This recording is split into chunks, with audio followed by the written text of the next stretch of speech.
guys, Rachel here from Precise Posture. Today I wanted to bring you a video to help improve lung and breathing function. A lot of us are at home right now, working from home, sitting most of the time, and when we end up sitting, working from home, often we end up in this kind of crunched forward shoulders position, almost the C curve of our spine. And so there's a big muscle that sits right below your rib cage called your diaphragm. It's like a balloon muscle. And what happens when we end up crunched like this, that muscle is what helps us fill up our lungs with air. And so when we're compressing constantly, we don't have the optimal function of our diaphragm. So these 4 exercises are going to help you bring that S curve back to your spine, bring your shoulders back into alignment so you can breathe better. And let's be real, in this time with allergies and flu and the COVID virus, we need to be able to breathe as optimally as we can. So join me in these couple exercises. The first one we're going to do is going to be on all fours. You're going to start with your hands directly below your shoulders, knees directly below your hips. Now you're going to walk your hand one hand length forward, follow it with the other hand, and then you're going to shift your shoulders over your wrists again. So now you can see that my hips are slightly in front of my knees. All right, often I see people go into almost this position, almost to a half plank position. That's not what we're doing. You're just shifting slightly forward. Okay, you're going to drop your shoulder blades here. Drop them without bending your wrists. This is going to be a attempt as well. Dropping the shoulder blades, drop your stomach, and when you drop your stomach, you can see how my pelvis tilts forward and my tailbone goes up to the sky. So that's actually what we're going for. And then we're going to drop our head. And you're going to breathe through this. I want you to hold it for a minute. If you can go 2 minutes, that would be awesome, but 1 minute is just fine here.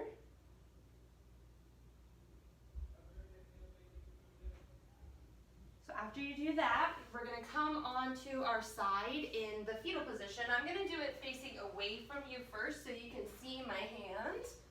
All right, so you're going to come in a 90-degree angle, so my knees are directly stacked. Actually, I changed my mind. I'm going to do it facing you so you can see my knees. Okay, knees directly stacked, ankles out in that 90 degree. Okay, you're going to bring your arms out in front of you. And what happens oftentimes is people want to like lean on this left arm. So pull that underneath you. You can still bring your head onto the ground.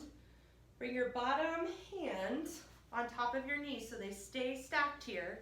And then you're going to open your other hands like you're going to open a book. Probably do it not super close to the wall, but that's how I could get this frame into the video. So then you're going to drop your hand all the way. I'm just going to do it with my hand in a cactus arm here. And you're going to hang out there for 1 minute. Okay, keeping the knees stacked, because a lot of people can go easily into this, but they let their knees not be stacked. Okay, it doesn't matter if your shoulder is touching the floor, or your hand for that matter. I want those knees stacked. So I'm going to give it to you on the other side so you can see my arm, now that you saw the knee. Okay, so opening that book, hand on the knees, open, open, open, open. Mine touches the floor, but yours does not have to. Okay, so and then we want to focus on breathing in through our rib cage. Breathe in, and when you exhale down, you might notice that you can twist deeper into this movement. You might find that it's really hard to breathe into this position right there. There's actually muscles that go in between all of your ribs that we don't necessarily use that often if we're not diaphragmatically breathing correctly. And so this is what I want you to focus on in this exercise. You know, I want you to keep your knees together. And of course, you will probably want to drop your hand all the way to the floor. What I want you to do is really breathe into those ribs. And then release, twisting more into that position to come out of this, I want you to close the book again.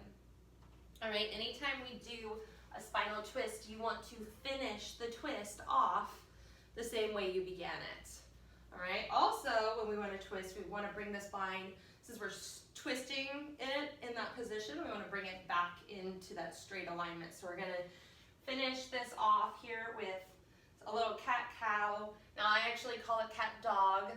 That's what we call it in the Egoscue world. You can call it whatever you want. I don't really care. So you want your hands directly below your shoulders, knees directly below your hips. You're going to drop into that cow position, and when you drop, you want to tilt your tailbone up towards the sky, drop your stomach, and for us, we want you to collapse your shoulder blades together so you get that little shoulder retraction there, and then look up. Again, the shoulder retraction is probably the hardest part for a lot of people starting this, and so sometimes they'll want to bend their elbows and try to get there. Try not to bend your elbows. But if that's the only way you can do it for a couple and then challenge yourself and don't do it again.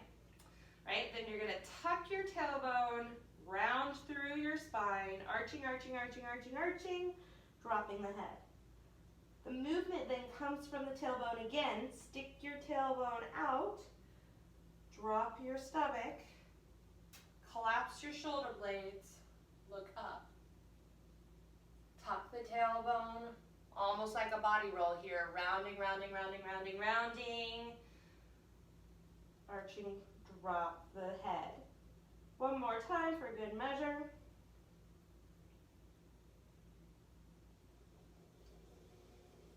And rounding one more time. So you would do about 10 of those. I mean, you can do as many as you want, but 10 at minimum. This last one we call standing arm circles. So you're going to come with your feet straight. I got my mat all crooked, so it's hard to see what straight is, but feet straight, slightly pigeon-toed, about a fist width distance apart, directly under your hip joints, not your outside hips, your hip joints. Okay, we're going to make a modified golfer's grip. So curl your fingers down, spread your thumbs out, lock out your wrists. Okay, we're not getting any movement, no floppy wrists here. Mine pops when I do that, that's nice.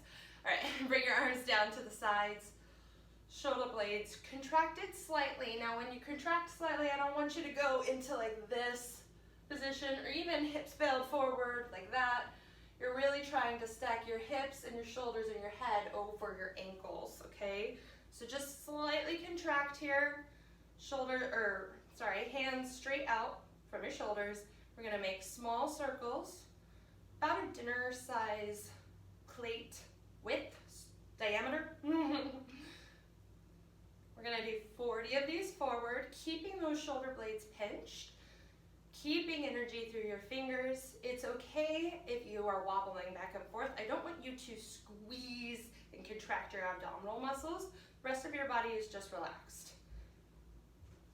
Okay, after 40 of those, you're gonna contract your shoulder blades again, bring your arms out again, rotate to the back this time. When you do that, I want you to feel your shoulder blades come down and back. You're not just doing it through your elbows. I want you to do it through your shoulder blades and then go to the back. So you always go towards the way your thumbs are facing. And again, 40 there. So those are standing arm circles. I'm gonna put the names of the exercises and how long you do them in the notes below. Test them out. Let me know if they help you breathe better. Try to do them every day to really help change that shoulder position, help open up the diaphragm so you can fight all of the stuff that's going around right now. Have a great day, guys, and I hope these serve you.